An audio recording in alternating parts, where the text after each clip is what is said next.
Alam mo kuya, kagabi ko lang naisip kung bakit gustong-gusto kong magpupunta tayo dito. Dito tayo madalas dali ni inay noon nung nabubuhay pa siya.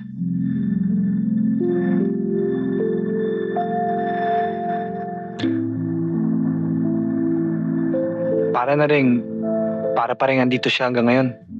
No? Ang gusto ko lang malaman kung saan ka nagpunta.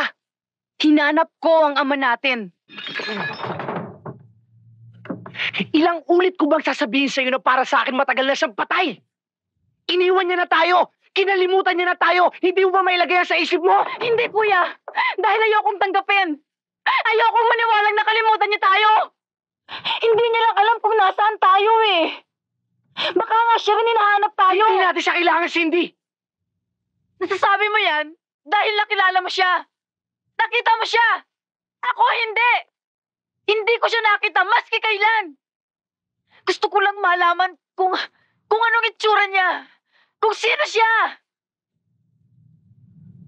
Pag nakilala niya tayo, dadalhin niya tayo sa Amerika.